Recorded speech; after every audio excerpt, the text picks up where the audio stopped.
Hey everyone, what's going on? Hexx here with another Master Duel video for you guys. Today we're going to be looking at yet another minor update to our Swordsoul Tenyi deck. It is currently the 4th night of the season, the time I'm recording this. I did make another slight change to the deck. You can see this time though, I for the first time, I think, actually I'm pretty sure, guaranteed, yeah, on Master Duel since I started playing Master Duel. This is the first time I've gone above 40 cards. I'm at 41. I decided to throw back in the second copy of Swordsoul of Taia, actually. Before I started playing tonight, I was debating if I wanted to take out a Vessel for the Dragon Cycle for the second Taia, because Vessel is a really good card if you open it with a Tenyi monster, but without a Tenyi monster, it's just kind of like, it's just not that great. It doesn't really do anything, because Foolishing one of your war monsters and not adding one doesn't really do anything by itself, except for turn Swordsoul of Taia's effect on, which it can actually be very useful. But well, occasionally it can be useful. There's like one time where it's come up for me, but yeah, obviously in order to have a non-effect monster on the board to get the add, or the search rather, then you need to have had a Tenyi monster to open with, or a Sword Soul into a token, but then that also requires opening just multiple cards. So Vessel, like, it's a good extender, but you have to have pretty much exactly a Tenyi monster for it to be a good extender. So it's definitely got its ups and downs, and I'm kind of reminded why I felt inclined to take it out of my first build, especially given that I wasn't running Halcyon Aurora down in that build. So yeah, I debated dropping that for the Swordsoul of Taia, but I decided to just try adding it, and you know, I don't mind actually the 41 card deck here. You know, maybe it's just like cognitive bias, but it does seem like my hands are a little bit smoother, so that's nice. I wish my laddering had been going a little bit smoother. Like I said, I'm on the 4th night right now. I'm in Diamond 3 right now, and I don't know, I'm not necessarily done for the night, but just the past couple of nights I've not been having good experiences laddering. Just a lot of like, not even like lose streaks and win streaks, because at least there's ups with the downs, but just a lot of like back and forth, right? Like I'll lose a game, win a game, lose a game, win a game, win two, lose a game, lose, you know, win, then, you know what I mean? Like basically I'm just like going back and forth basically, and it's a very slow climb. Like last night, God, I played for a total of 8 hours and I only end up with a net total of 1 win. So we're still gonna aim for week 1, trying to get Diamond 1 here. I do have like a bunch of IRL stuff coming up. Usually at the beginning of the season, I do set aside the time to climb. Like I set aside IRL stuff, I plan around it, so I have time to get to Diamond 1, and then I can start focusing on videos. That's typically how I like to do it. But this season is just not going to be the same. I think it's a combination of things, right? I think it's the fact that you know, with the inclusion of Diamond, now we're seeing that it's a little bit tougher to climb early in the season because better players are just, you know, up higher. And two, also, like, and I touched on this earlier, but like, I'm mainly trying to climb with Swordsoul Tenyi and DPE with Trizu, or Trizu with DPE rather. And both are like, I mean, Trizu obviously I'm a little more familiar with, but still trying to get used to the new lines, and I'm still trying to get used to this deck, so I think it's just a combination of things. And I know, it's like, oh, Diamond 3 is still like a totally fine place to be, you know, 4 days into the season, but it's like, you know, I just have this try-hard part of my brain, right, where I tell this part of my brain's like kind of almost berating myself, like every other season you were able to get up to plat, or to the highest real rank by now. What are you doing? What's your excuse? And it's like, I'm just trying to be easy on myself, you know, like I guess, like I mentioned earlier, I have IRL stuff going on. The player pool is a little bit more experienced now, and I'm a little bit less experienced with the decks, so I don't know, I'm mostly just saying this for myself, even more than for you guys necessarily. Just making an effort to go easy on myself. But alright, I'm done rambling now. You guys are here for gameplay, so let's break down the card, or the deck list, and then let's get right into it. So we've got 1 Effect Veiler, 1 Deskbot 001, 3 Tenyi Spirit Adhara, 3 Maxx, 3 Ash Blossom and Joyous Spring, 3 Swordsoul of Mo Ye, 2 Swordsoul of Taia, 2 Incredible Ecclesia, the Virtuous, 3 Swordsoul Strategist Longyuan, 2 Tenyi Spirit Vishuda, 3 Tenyi Spirit Ashuna, 1 Nibiru the Primal Being, 1 Archnemesis Protos, 2 Vessel for the Dragon Cycle, 3 Swordsoul Emergence, 2 Called by the Grave, 3 Crossout Exterminator, 2 Infinite Impermanence, and then finally a Swordsoul Blackout.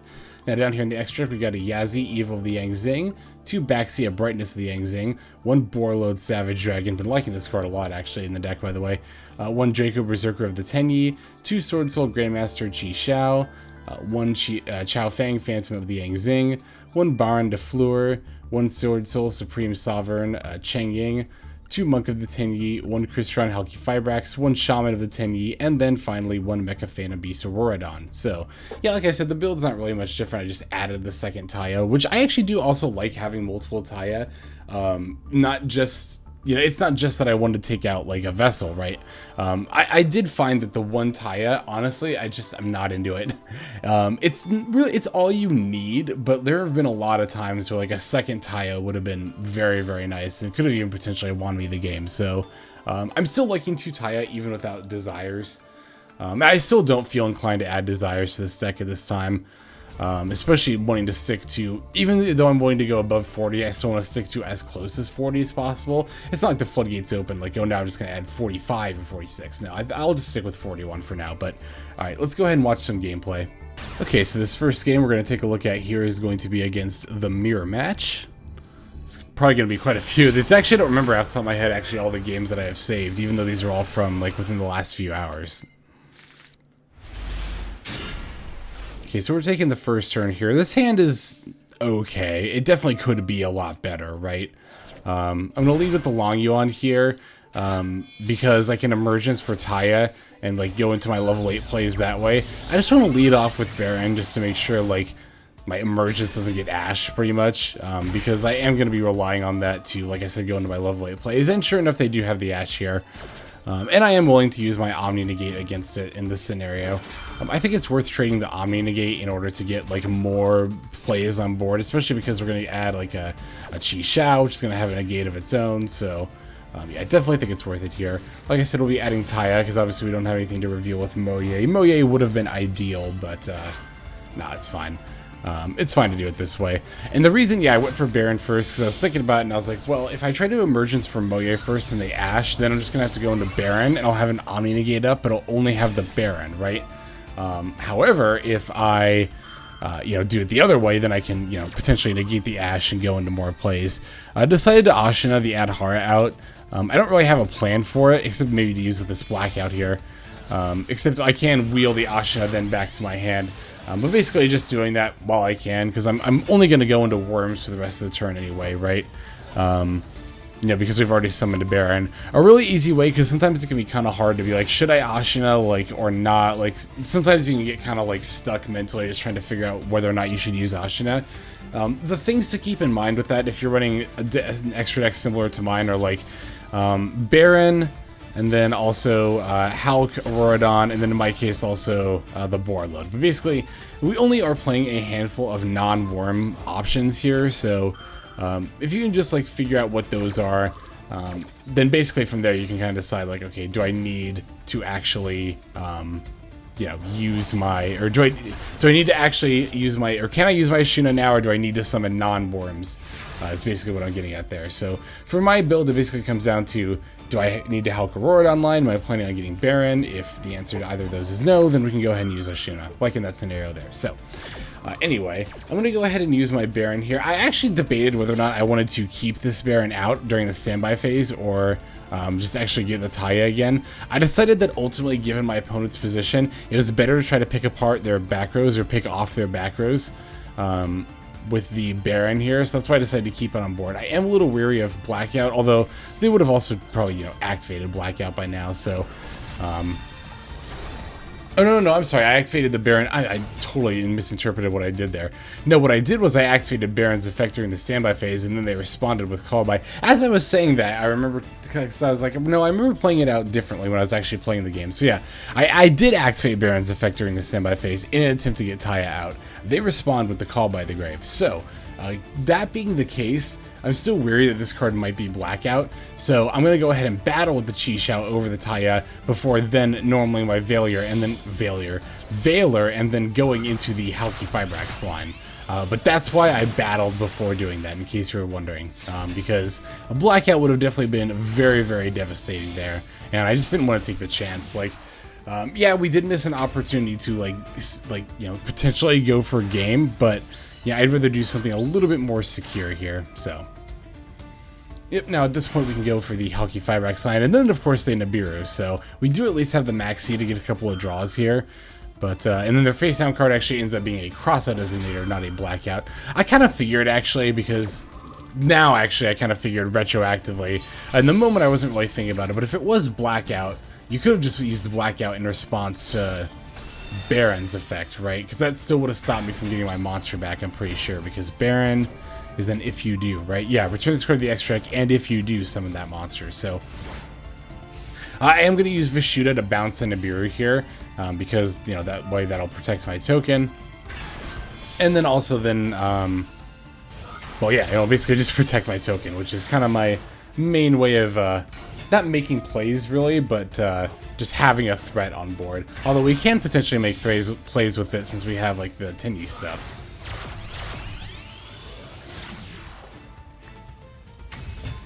Yeah, opponent's doing stuff here, but this is pretty much just like, you know, nothing really I'm too concerned about. Because, that's right, this is the main reason I wanted to show this game. So, I knew what they were doing here. I knew they were going to go for the Shaman, but then I realized, like, wait, the only thing they can really do to further their plays is go for Taia. But they called by the Taia. Did they forget that? And sure enough, they did. They did, in fact. Although our opponent is also playing Berserker of the Tenyi, which is a little bit surprising. Actually, more than a little bit surprising. I've yet to see a build playing this card. It's not an awful idea. Like, for your 15th slot, maybe?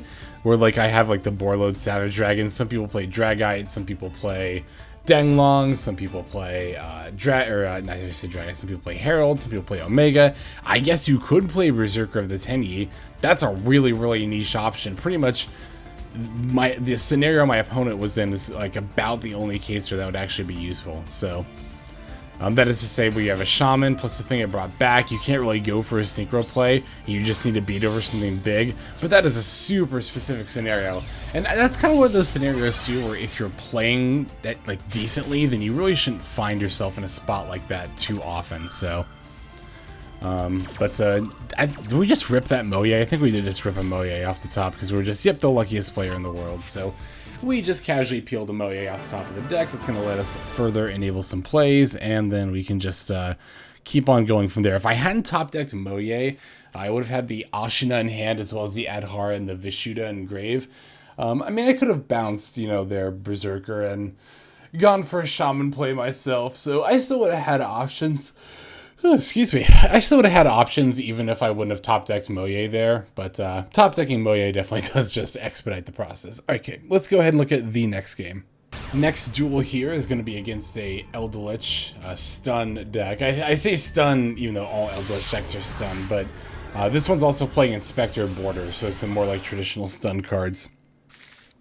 I've been running into a lot of Eldritch during my climb tonight, and last night too, actually. It's almost enough to make me want to run like a Lightning Storm, or maybe a Harpy's Feather Duster. Oh, excuse me, I'm probably just a Lightning Storm there. I think Lightning Storm would be better, especially in this deck, just because of its versatility. Now, they do have the Ash, but we also have the Crossout here, so we definitely need it. Like, going against Eldritch, we need all the help we can get. Because, yeah, I was about to say, like, this deck actually has a pretty poor matchup against Eldritch. Which actually makes Eldritch, I think, a bit of a sleeper hit this format, which I didn't even realize during my meta-analysis, but, you know, yeah, Swordsoul, the fact that we don't often, most builds don't play Feather Duster or Lightning Storm, does make Eldritch a lot better. Eldritch also being able to play a ton of stuff that shuts down Swordsoul, like Goes in Match, Summon Limit, and There Can Only Be One, which, you know, Eldritch already played, but those three floodgates, they each individually are like single-handedly capable of wrecking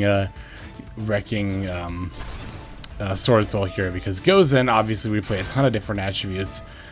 Summon Limit, obviously if we're summoning a Swordsoul and then summoning a token, those are two summons for the turn, and then There Can Only Be One, you know, obviously we're playing a whole bunch of worms, so yeah, only being able to have one worm is definitely an issue. We can't even really Halcline because then you can't have multiple machines, so yeah. Eldritch actually a pretty good sleeper hit for this meta. I definitely expected to see it going up in the tier list, which I think then in turn will cause Trizu to get a little bit better, because Trizu tends to have a better matchup against Eldritch than Swordsoul does. It's like we're just shaping up for a rock, paper, scissors format, right? And I kind of wondered if that was going to be the case as soon as like Swordsoul started becoming prevalent, because we have Swordsoul and Trizu in tier 1, right? Swordsoul beats Trizu. But then we have other decks that can crop up like Eldritch that can beat Swordsoul. We also see decks that are teching out against Swordsoul in the case where they're playing stuff such as Token Collector. But those decks that are teched out to beat Swordsoul tend to have worse matchup against Trizu. So then therein lies the rock, paper, scissors effect. Swordsoul is rock, Trizu is scissors, right? But then the decks that Eldritch and other decks that kind of counter Swordsoul are then the paper, so becomes cyclical like that. Also, this is a neat little turn 1. Oh, that's right, I should have talked more specifically about this turn. That's why I wanted to save this game. Instead I just ended up kind of rambling about the meta in general. But this game is a good example of like how the Hulk line can just be like so good. I guess obviously if you want to watch how the combo works, you could just play the video back and, like, I don't know, mute me or something. But, we pretty much just start off with, Ashuna and Ash, and then from there we're able to end on not only Chi Xiao plus our level 10, which is going to be Cheng for us in this case, but we also end on a Chao Fang. Because we use Ashuna specifically, instead of going for Baron, I thought that maybe going for a Chao Fang would be better, because Chao Fang is actually really good in this format. Shutting out light effects is pretty good against the mirror. Like, Tri-Brigade Zodiac is really the only deck, honestly, where Chao Fang doesn't hit at least something. And Eldritch, of course, is being light. Chao Fang is going to inadvertently help out here. I say inadvertently because obviously I didn't know my opponent was playing Eldritch going into this matchup. Yeah, they are going to be able to summon, or at least use their Eldritch's effects. So, my opponent does set 5 back row, which looks scary, but since I've already established my board, as you can see, I'm just going to turn this Cheng Ying to attack mode and then battle with my monsters here. Because all they can really have to stop me is, some kind of like Eldritch trap here that's going to, like summon a monster to the board. Now this kind of looks confusing, right? You're probably thinking like, Lex, what did you do? Why are you using Chi Xiao? That doesn't negate spells and traps, it only negates monsters, and this isn't a monster yet. Well, what we can do actually is still attack through this for lethal, and the way I'm going to do it is I'm going to activate Chi Xiao's effect to negate Chao Fang, because you do have to negate another monster. Chi Xiao can't negate itself. What I'm trying to do is get the Cheng Ying banish here to banish this and then get a replay and then attack with the Cheng Ying there. But in order to do that, I have to negate my Chao Fang, because obviously I don't want to negate Cheng Ying because then I can't banish. But that's pretty much why I'm using Chi Xiao there. We use Chi Xiao to banish as part of the effect, and that'll trigger the Cheng Ying, which will let me banish that. That'll trigger a replay, which then lets me finish my attack for lethal. So, just wanted to point that out as well before I completely miss all the reasons why I kept this game. Okay, let's go ahead and look at the next one now. Alright, so this is going to be a bit of a shorter game against Sky Strikers.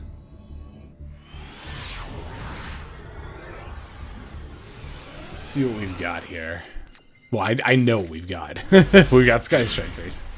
This hand is really good for turn 1. Obviously, multiple Tenyis, plus the Emergence, plus the Vessel. That's pretty much a guaranteed combo.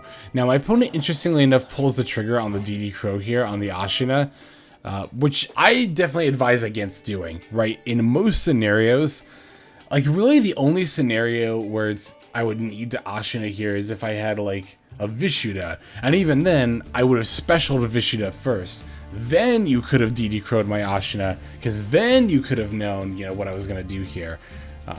But, now that they've pulled the trigger on the DD Crow, they miss the opportunity to do it to cut me off later, where they could have DD Crow'd. I think the next best thing here would be to DD Crow the Deskbot, right? Because then I can't finish my Hulk line, because I can't make Yazi. I'm just stuck with the Auroradon and 3 tokens. I can't do anything else. So, definitely, this is why it pays to know your opponent's combo lines, right? Even if you're not playing the deck yourself, but especially in a deck where disruption is key. Sky Strikers being a deck like that, Trizu being a good example of another deck like that, where we don't really end on, or those decks don't really have like negates, so to speak. They more have disruption cards, like hand traps, like DPE, like Revolt. So in that case, you can't just like rely on a blanket negate. you have to know what the best effects, what the best time to disrupt your opponent is. So yeah, knowing that would have definitely helped my opponent out a lot here. As I mentioned, they would have been able to DD Crow the, what do you call it, the Deskbot instead. Also, another reason I wanted to show this game is because I actually messed up a bit here. You might have noticed I sent the Protos, but then I actually used my Adhara before I banished the Protos. Yeah, that was definitely a misplay on my part. My intention was to, you know, I've showed that line before where you wheel the Protos. You send the Protos with a vessel, and then you banish it with Taia, and then you use Adhara to wheel it back to your hand.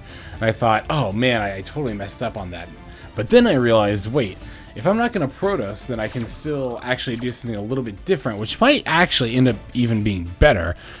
We can Borreload Savage Dragon on turn 1. Yeah, I'll show you guys how we can set up the Borreload. Obviously, because Borreload is dark, we can't set it along with Protos up on the same turn. But yeah, we can definitely still set up an additional Omni Negate here. So what I'm going to do at this point is I'm going to actually Emergence from Mo Ye, because believe it or not, I actually have not used my normal summon yet with that Halkaline there. That's why it's so good to open Ashuna plus Adhara. It's such a great opening, just hand in general. But yeah, we can go for the Borreload here. Don't mind me putting it in the extra deck zone. That was a misclick. I definitely intended to put that in, I think the middle main monster zone would have been the best place to put it. Yeah, we'll go ahead and equip the Aurora down. It's going to boost the Borreload up to 4,050, which is actually kind of a relevant stat because of the Infinitrack, the Link 3 that's immune to like everything except Xyz monsters. That is actually kind of relevant. It's not going to come up like often at all, but it can potentially come up. It's the Infinitrack card sees enough play in the meta where it could come up, but yeah, my opponent's going to have 2 engages here. I'm going to use both my Omni Negates on the 2 engages here. I felt like they could have been baits, especially the first one. When they play the second engage, I was like, this really feels like it could be a bait. But I ultimately decided that it was just better to play it safe, negate the engages. And then, yeah, we can just Chi-Shao the Zeke effect here. And ultimately, I am glad I did that. Imagine how frustrated my opponent must be, right? Like, they're seeing the double engage in their hand. They're like, "All right, I can actually play through an Omni Negate because I got 2 engages." And then this is one of the few games where I just happened to drop. I think this is the first game so far where I just happened to drop 2 Omni Negates on turn 1. But yeah, Borreload, I'm liking it quite a bit in this deck. There was like one other matchup where Borreload really came up, and it was against Eldritch. I actually ended up losing that match after a really grindy back and forth. I actually should have kept that game, but admittedly, in my frustration last night, where again I played for 8 hours and only was net total up 1 game, I just like deleted all those replays I saved. I was just so frustrated. I was like, I want to forget about this night, which is a shame because there were a couple of pretty good replays I had. Like one where I took the Maxx challenge and I almost decked my opponent out, but I didn't deck them out, but I ended up winning anyway. Even though my opponent had like a million cards in hand, I was still able to find lethal. And this is after getting like Nibiru and everything. God, I really wish I would have kept that game, but yeah, it just goes to show like you can't let your emotions get the better of you, even outside of the game, you know, when it comes to stuff like that. I guess that's more for content creation specifically advice, but you know what I mean. All right, let's go ahead and look at the next game here. So this duel is going to be against a Numeron deck. Actually a surprisingly decent back and forth given that we were playing against Numeron, but hey, you know, we'll definitely take it. I actually might be in the minority of this, but generally speaking, I really don't mind getting matched up against Numeron, and that's really no matter what I'm playing. Like, it's funny, because a lot of people I see get really frustrated when they have to go against Numeron, but for me, I actually breathe a sigh of relief once I know for sure it's them, because then I'm like, I don't have to worry as much about like multiple lines, because Numeron's only going to go for one thing, right?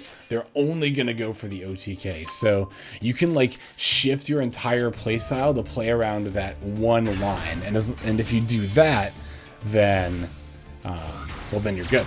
You don't have to worry about like multiple, yeah, you don't have to worry about multiple different avenues of play. You know what's going on. You know what's up. So this is also like a decent example of like, yeah, how, okay, so this is kind of something that I feel could almost be its own video, because I've seen one or two people ask, and I suspect more people will begin to ask, how do you know when you should go for a Hulk Borreload line, and how do you know when you should go for like a quote-unquote regular line?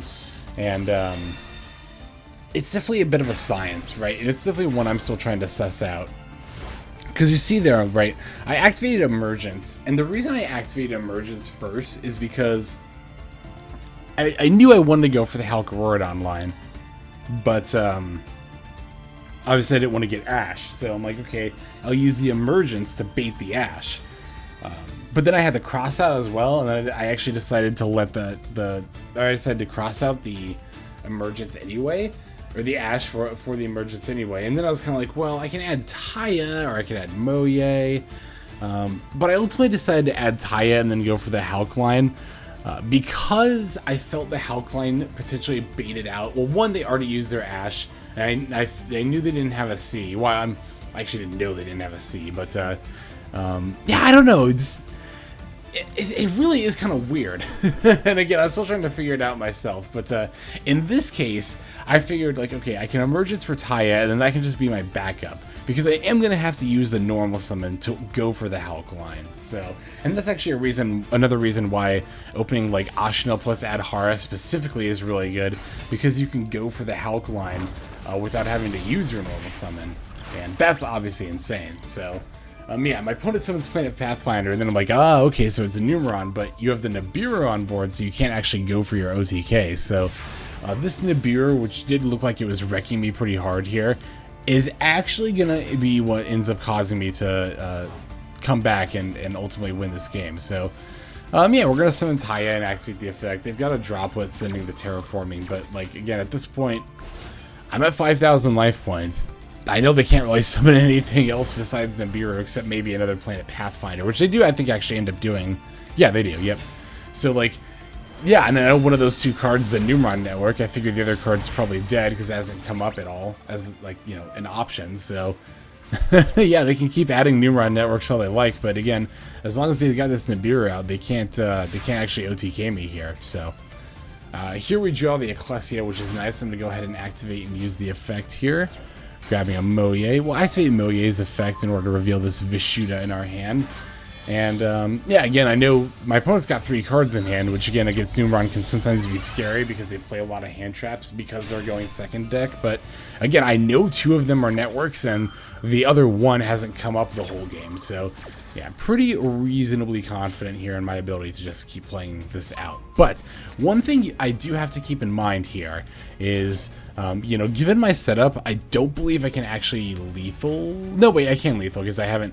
That's right. Okay, so I was thinking about this in-game because I thought I'd actually normal summon the Mo Ye. I forgot I specialed Ecclesia, and I thought I'd already used my normal summon for a little while. Not through this whole combo, but just for a little bit of this combo. So I was kind of thinking about like how I wanted to set this up, so that because I was like, okay, I can't win this turn, but I can still try to set this up so my opponent can't win on their turn. And so what I was thinking here was of going for Cheng Ying instead of Baron, right? Because then I would have been able to battle over the Nibiru. Well, I mean, I could have gotten rid of the Nibiru either way. If I'd summoned Baron, I could destroy it with the card effect. But with Cheng Ying, I could have battled over Nibiru, then attacked directly. Then on my opponent's turn, they activate the Numeron network, and then they, you know, summon the 4 Numeron monsters. But then I can negate one of them with Chi Shao, and then in doing that banishing, I can banish another one with Cheng Ying. Then my opponent only has 2 life Numerons, which can only battle for 1 in 2,000. So that's definitely not. They can't even get over my board at all with that. But so if you had normal summoned the Mo Ye instead of special Ecclesia here, for that reason, Cheng Ying is the card to go for, because if you go for Baron, you only get 1 negate. You can only negate 1 of the Numeron networks, and I think they can activate multiple networks. They can only just use the effect once per turn, right? Yeah, you can only, yeah, they can still activate multiple Numeron networks. But then when I got to this point in the combo, I realized, like, I saw this Taia glowing blue, and I realized, like, oh yeah, I haven't normal summoned yet. So yeah, I'll just go for Baron to negate potentially the last card in their hand if it's live, and then I can just, yeah, normal summon Taia and smack my opponent for 8,000. So, but I did want to explain that because that is something that's important to keep in mind if you're playing this deck. Like if you find yourself in that scenario, which against Numeron, can actually come up way more often than you think. It can also be helpful to keep in mind if, for example, you lose the coin flip, but your opponent lets you go first, and you suspect they might be Numeron. Then that could also be a reason to make that play instead of going for Baron. Especially when I first started playing this deck, I had a really bad habit of just always defaulting to making Chi Xiao plus Baron on turn 1, but it is a lot more nuanced than that. You do have to consider your matchup if you know it on your first turn, if you happen to know what your opponent's playing. Another way is obviously, you know, early in the meta like this, you'll see a lot of the same players in, you know, the player pool here. So you might recognize the username and be like, I remember you were playing this deck. So just try to be, you know, learn from my mistakes, right? My mistake being that I would far too often just default to Chi Xiao plus Baron. Definitely, like, you know, be nuanced about it. Really think about, is Cheng Ying better than Baron here? Because it can be really easy to be like, oh, Omni Negate, always the best option, but it isn't always. So, okay, we have one more game. Let's go ahead and take a look at that here. Okay, this last game of the video here is going to be against Guru Control, which is a variant of Sub-Terrors. Well, I mean, you could really argue that it's like that it is the best variant of Sub-Terrors, because it's the only one that I would consider it a rogue deck. I would consider it like about on par with other Sun decks, but it doesn't play all the big Sub-Terror cards. It's just mostly focused on like Guru Control. So, yeah, we take the first turn here. Emergence for Mo Ye here. And I thought about emergencing for maybe something else, like maybe the Longyuan. But I decided, you know what, there's no need to play around phantom hand traps, right? Like, I was a little bit scared of like an imperm or something, but like, if they have it, they have it. If they don't, they don't. Because I'm going to be really sad, you know, if I Longyuan for Baron, then it turns out my opponent didn't have it and I could have gone for a way better play. So, plus, you know, if they have the answer, we can only play around it for so long. At some point, they're going to have to use it. We're going to have to play into it. So, yeah, definitely don't let yourself get psyched out like that by, again, like phantom hand traps. It can be easy to do that if you're not staying vigilant when it comes to just in general, like, you know, making sure you're, I don't know, just making sure that you're, you know, not psyching yourself out. Especially with this deck with Sword Souls, because, like, it's not that, like, we're totally vulnerable to every hand trap all the time, but at certain stages of the combo, we tend to be more vulnerable to certain hand traps. So, like, again, with summoning Mo Ye, it's like, oh my god, are they going to have the Valor or the Imperm, you know? Okay, so I actually want to talk about this real quick, this line right here. So my opponent normal summons the Guru, and I don't often preemptively negate something with like Chi Xiao or like a Valor or an Imperm. Usually I try to wait for that effect to activate. However, given that this is a quick effect, if you control another Sub-Terror card, I don't know, I still don't know this deck as well as I probably should. I've only come across Guru Control / Sub-Terrors like a handful of times, but I still want them to have a Sub-Terror card in the field, and then me be in a position where I have to negate something else, and they can use the Guru as a quick effect, or like, you know, or like I try to negate the Guru, and then they use the Guru's effect as a quick effect, and I don't realize it, so, plus, obviously, I also just didn't want it to flip down in general, or to get its effects in general this turn. So, even if they have another way to flip it down by negating here, I can just ensure that, you know, they're not going to be able to get the Guru search, which is definitely important, because Fiendus, Sub-Terror Fiendus is like the reason to play Sub-Terrors, right? That's their Omni Negate hand trap. And it literally is a hand trap that can negate anything. You just have to, I think you have to either control a Sub-Terror, or it's like something, I think it's just controlling a Sub-Terror card, but yeah, I'll go ahead and activate Baron's effect here during the standby phase to try to get back the Mo Ye. I kind of debated back and forth whether or not, wait, that was during the standby phase, right? Or am I, yeah, okay, I was trying to figure out if I got that mixed up with another game, like I did last time, but no, yeah, so I do decide to activate it to get back the Mo Ye. I figured that trying to go for my own plays is better than just trying to keep the Baron, trying to pick off my opponent's back row. That is actually going to force a Solemn Strike, which is pretty nice, so you know, at least one of the back rows we don't have to worry about. So here's the thing, right? I decided to battle next in order to get rid of the Guru, just to make sure my opponent didn't have any Sub-Terror cards for the Fiendus there. But then my opponent reveals the Sub-Terror Final Battle, which, like, this card I'm always trying to keep in mind for this, but this card actually kind of scares me more than any other card in this matchup because it does so many different things, and I can never remember all 4 of the effects. Like, I definitely did not remember this, you know, this buffing effect that makes a Subterror's stats, like, equal to their combined total when I declared an attack here. Like I said, I was trying to clear this off the board so that their Fiendus wouldn't be alive before I tried to go for, like, Hulk plays. But, yeah, I know, this card, like, kinda does everything? Kind of. A little bit, I don't know. But, we do unfortunately end up playing into it, and then we lose our Chi Shao, but we're definitely not done here. We can special the Adhara. This is actually nice, because now I can just special, because what I was going to do was normal the Veiler, or the Adhara, probably the Adhara, actually, to go into the Hulk line. But now I can just special the Adhara and normal the Maxx C, because I'm definitely not going to need that. Opponent does actually already have the Fiendus. That's right, they have to flip one down to use Fiendus, that's what it is. But we very fortunately have the call by. Oh my god, if I didn't have this call by, then this game would have been over at this point. I just would have lost. But no, that one call by is going to literally make all the difference here. And then, yeah, my opponent realizes, like, you know, I can go for the Aurora online, which means I can use Yazi to blow up their Guru, which means they won't be able to keep their engine online.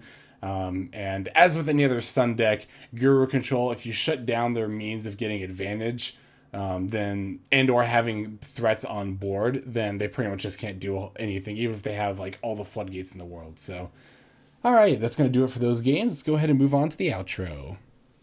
Okay, everybody, thank you as always for watching to the very end of the video like this. I appreciate that very much. Yeah, so it's funny, like, even though I'm not very far into like my 4th night of playing, I think I might actually just, like, be done for the night. Because I don't want to face burnout. I talked about this a little bit earlier, too, right? I think in one of my earlier videos this season, like a few days ago. But, this has happened to me with other card games. Like Runeterra, this happened really badly. But it happened with Hearthstone as well, where I go in my try-hard mode, like I do, where I try to ladder as quickly as possible to get to the highest rank. But in doing so, I get so burned out on the game that I'm not only done for the season, but then I just fall out of the game in general. That didn't really happen as much with Hearthstone, but with Runeterra, that happened so badly. Like, I got into the game, right, and then, like, I don't know, this just, again, this try-hard part of my brain was like, well, if you made Legend in Hearthstone, you can definitely make Masters in Runeterra. So, like, I started playing Runeterra at the beginning of whatever month it was. It was, like, it was 2 summers ago. It was summer 2020. It was right before Targon came out. Basically, I started at the beginning of the month, and I went super try-hard mode, and I managed to get Masters by the end of that month. By the end of the first month I played the game, which was an awesome feeling, except then I was so burned out on playing Runeterra from that month of grinding, like, super duper hard that I just didn't pick the game back up again after that. And I don't want that to happen with Master Duel at all. I love Yu-Gi-Oh! Too much to let that happen, and I love this channel too much to let myself get burned out and not want to play this game at all. So that's why I'm pacing myself here, you know. I'm still going to aim for a week 1 Diamond 1, ideally, but even if that doesn't happen, then it doesn't happen. You know, if my main commitment is a daily quality, and I do try to put out quality videos. I have scrapped videos before, even after recording, editing, and rendering them, because I just didn't like how they turned out. Yeah, as long as I can get out 1 quality Master Duel video for you guys every day, that's my main commitment, you know. And it's funny, I'm sitting here saying this, I swear I'm saying this more to myself than I am to you guys. Just this is for me. This is to the try hard part of my brain. I could actually make a whole video about that, because I read an article recently from a Magic the Gathering player who talked about mental health in gaming, and like how it's really easy when you're way into a game competitively to like neglect every other aspect of your life. And I haven't been completely neglecting other aspects of my life, but there have been some detriments, you know, in order to grind on Master Duel. But again, that's just going to lead to burnout, which I'm going to avoid at all costs, so that I can keep bringing you guys some quality content. But I'm done rambling now. I've done that enough this video. I mean, Jesus, I do it every video. If this didn't put you out, or if the other rants didn't put you off, I doubt this one will. So, without further ado, though, this is Sexlex signing off. Hope you guys have a fantastic day.